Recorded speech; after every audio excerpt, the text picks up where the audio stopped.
I want you to picture a scenario that I think we have probably all been in at some point. You are at a family reunion, or maybe it's a high-stakes quarterly review at work. Right, a high-pressure environment. Exactly. The air is thick. You can practically feel the static electricity of people's egos just rubbing against each other. Oh yeah, a recipe for disaster. Yeah, and someone is shouting, someone else is sulking in the corner, and the tension is just ratcheting up. But then your eyes land on one specific person. They aren't the loudest voice in the room. In fact, they might be the absolute quietest. But somehow, just by sitting there, they seem to be preventing the whole thing from exploding. The human stabilizer. The person who absorbs the shock so the structure doesn't just, collapse. Yes, exactly that. They are nodding, they are passing the water pitcher, they are smiling, that gentle kind of tired smile, and you realize if this person leaves the room, we are all doomed. Yeah, the whole thing falls apart. Right. So today, on our deep dive, we are putting that exact person under the microscope. We are looking at the max energy ME80 personality system, and specifically, we are decoding the profile known as the SWFU. The unconditional giver. The unconditional giver. And I have to ask right off the bat, is being an unconditional giver a superpower, or is it basically a recipe for disaster? It is a really fascinating question, and honestly, the answer is yes to both. Really? Yeah, that is what makes the SWFU profile so complex. It is super easy to dismiss these people as just, well, nice, or pushovers. Right, the people pleasers. Exactly. Yeah. But the mission for us today is to go way deeper than just the surface behavior. We need to look at the physics of their energy, because the max energy ME80 system isn't just about personality traits. It's about mechanics, right? Yes, it is about energy mechanics. How does this person process the world? And if they're absorbing everyone else's stress, where does all that toxic energy actually go? That is the part that worries me. I mean, physics says energy doesn't just disappear. It definitely doesn't. So let's start at the beginning. Introduce us to the system. What exactly are we looking at here with the ME80? So we are analyzing the max energy ME80 personality system. It is a framework that breaks down human behavior into energy flows. Think of it as inputs, processing, and outputs. Okay, inputs, processing, outputs. Got it. And within this system, the SWFU is a very distinct archetype. In the hero section of the resort, which is basically their core identity card, they are defined as the unconditional giver. That is a heavy title, unconditional. It really is. The core declaration for this type is giving from the heart without counting the cost, turning warmth into quiet strength. Without counting the cost. See, I'm going to stop you right there, because I feel like everyone counts the cost eventually. You'd think so, right? Yeah, I mean, we are transactional creatures, aren't we? If I help you move your couch, I expect pizza. And maybe a beer? Right. If I stay late at work, I expect a bonus, or at least some recognition. Is it really possible to not count the cost? For most profiles, you are absolutely right. There is a ledger, a mental scorecard. But the defining characteristic of the SWFU is that they actually don't keep a scoreboard. Really? No scoreboard at all? No. It's not a strategic exchange for them. The report describes it as naturally flowing kindness. Their operating system is wired to prioritize the stability of the environment over their own immediate gain. So they just don't have needs. Oh, no, it is not that they don't have needs. It is just that harmony is a higher survival need for them than credit. Okay, so their default setting is basically you first. Essentially. But we have to understand, it is not just politeness. It is a control philosophy. A control philosophy. Explain that. In the ME80 system, every type has a way they navigate and control their world. For the SWFU, it is called global vision. Global vision? That sounds like a CEO strategy. It is similar, but emotional. Imagine looking at a room full of people, like a stage play. Most of us are entirely focused on our own lines. Right. What do I say next? Do I look good? Exactly. But the SWFU is looking at the entire set. They are checking the lighting, the mood, the safety of the other actors. They're constantly thinking, what does the scene need to stay stable? Oh. And if the scene needs them to take on extra work or smooth over a rude comment, they just do it. Not for applause, but because a chaotic scene physically hurts them. That makes a lot of sense. They view themselves as the structural beams of the building. You don't really notice the beams until the roof starts sagging. That is the perfect analogy. And the source material actually uses a really beautiful visual metaphor for this specific energy. It describes the SWFU as warm, unpolished jade. Oh, I love that. Warm, unpolished jade. Why jade, though? Why not a diamond or a ruby? Think about the properties of the stones. A diamond is hard, it's sharp, brilliant, it cuts glass. It reflects light perfectly, Right, very flashy. but unpolished jade. It is dense, it has a heavy specific gravity, it feels warm to the touch, it is smooth. The report literally says they internally digest external sharpness. Digesting sharpness, that is a very visceral image. It is, isn't it? It implies that when they encounter a jagged edge, like someone's anger, a crisis, a rude customer, they don't reflect it back. They don't cut back. They just swallow it. Yes. They wrap their energy around it, soften it, and radiate warmth back out into the room. Okay, but digesting sharpness sounds incredibly painful. I really want to understand how they do that without getting internal bleeding, metaphorically speaking. That is where the energy mechanics come in. Right. Because the ME80 system uses this energy matrix, IP, IQ, EQ, and manifestation. Can we break down the wiring diagram of an unconditional giver? What is the engine under the hood? Let's look at the layers one by one. Starts with the IP layer. In this system, IP stands for the inner value layer. Inner value, so what gives them worth? Exactly. This is what makes you feel like you matter. For the SWFU, this is defined as stable accumulation activation. Accumulation. That sounds like saving money in a bank. In a way, it is. Some people get their value from breaking through, right? Yeah. Spiking the graph, hitting a home run, being the star of the show. The disruptors. Right. The SWFU, however, gets their sense of value from building a reservoir.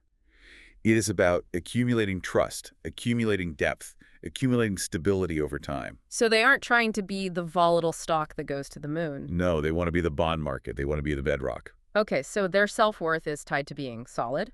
What about the IQ layer? Usually when we say IQ, we think logic, math, solving puzzles. Yeah, traditional IQ. But in the ME80 framework, IQ refers to the emotional activation layer. It is how the brain starts its engine. Okay. For the unconditional giver, their intelligence is defined as risk and consequence judgment. Risk judgment. That sounds like a compliance officer. It basically is, but for emotions. Their brain is constantly running these complex simulations.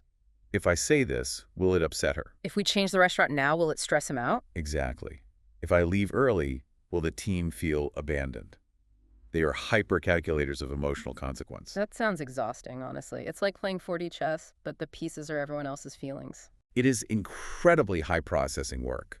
While everyone else is just reacting in the moment, the SWFU has already played out 3 different scenarios and chosen the one with the absolute least friction. Which leads us nicely to the EQ layer, the decision calculation. So, the IQ sees the risk. What does the EQ do with it? The EQ decides how to process that risk. For the SWFU, the definition is emotional expression and release. But it works in a very specific way. How so? They process the data and almost always decide to smooth the edges. Even if they're annoyed, they calculate that expressing that annoyance would destabilize the room. Ah, so they swallow it. Yes, the decision is to suppress the annoyance to maintain that warm jade exterior. So they filter basically everything. Heavily. Which brings us to the final output, the manifestation layer. This is what the world actually sees. And what do we see? The definition here is energy operates inward carrying, absorbing, integrating. Operates inward. That feels like the key phrase here. Yes, think about the direction of force. A commander type projects energy outward, pointing fingers, giving orders, changing the environment. Making waves. Exactly. But the SWFU brings energy in. They are the container.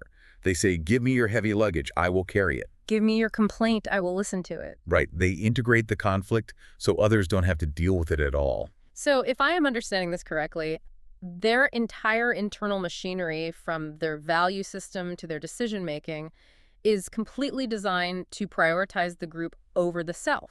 It is. It is not just a habit, it is their actual hardware. It is hardware, yes, but it is reinforced by a very specific inner trait.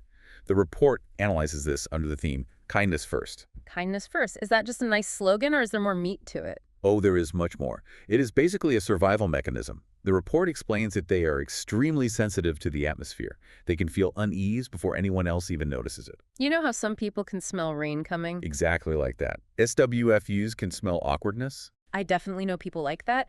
They are the ones who jump up to refill water glasses when the conversation lulls, or they laugh at a really bad joke just to save the comedian from bombing. That is the perfect example. They habitually fill gaps proactively. But here is the critical insight from the source material, and this is the part that really struck me when I read it. Okay. They don't just do it to be nice. They do it because, And I'm quoting here, as long as the overall situation runs smoothly, they gain a solid feeling and a sense of existence value. Wait, let me unpack that.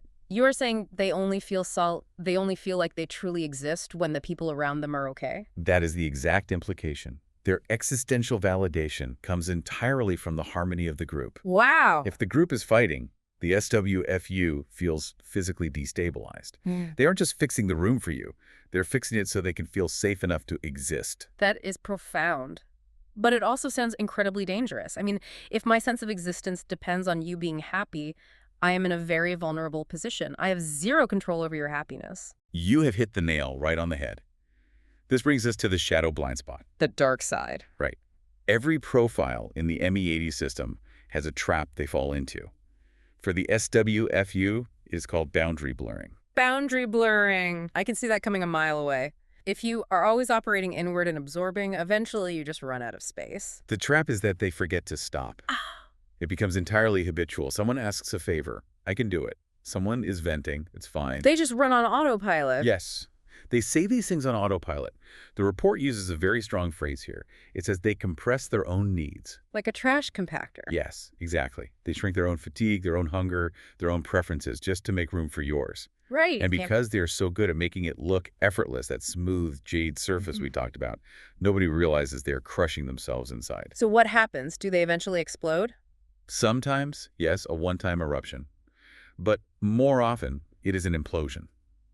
The report warns of a specific phenomenon called sudden withdrawal. The ghosting phenomenon. Exactly that.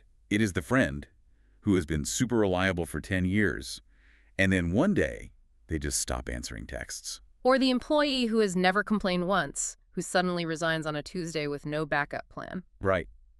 It is terrifying for the people around them. It feels like it comes completely out of nowhere. It feels like nowhere to you, but for them, it is the result of years of smiling through the pain. The accumulator eventually overflows. It is a self-protection circuit breaker. They have to shut down the system to save the hardware. So if you are listening to this and you realize, oh, wow, I think I'm an SWFU, that silence isn't peace, is it? It is a warning light. It is a critical failure warning. You absolutely have to pay attention to it before the breaker trips. Let's switch gears a bit and talk about how this plays out in the wild. Socially, the report calls them the stable pivot. What does that actually look like in a friend group? The dynamic is described beautifully as, you don't say, but I'm still here. Yeah. In relationships, they are the safe harbor. They become the primary target for confiding and coordination. Everyone tells them their secrets. Because they are gentle, reliable, and easily approachable. They are the vault. They are. But the risk, and the report is very, very clear on this, is that they easily get taken for granted. Yeah, I can totally see that. If you are always the strong, silent type, people just assume you don't need looking after. Precisely. It is the core paradox of the unconditional giver. People feel so at ease around them that they forget that ease is actually being manufactured by the SWFU. It doesn't just happen naturally. Right. The report says this comfort comes from the SWFU's continuous self-consumption. Continuous self-consumption. That is a haunting phrase. It sounds like burning your own furniture to keep the house warm. That is exactly what it is. And the guests in the house are just enjoying the heat, totally not realizing the host is running out of chairs. Okay, we have painted a pretty intense picture of the risks here, but I don't want to make it sound like this personality is just a victim in waiting. No, not at all.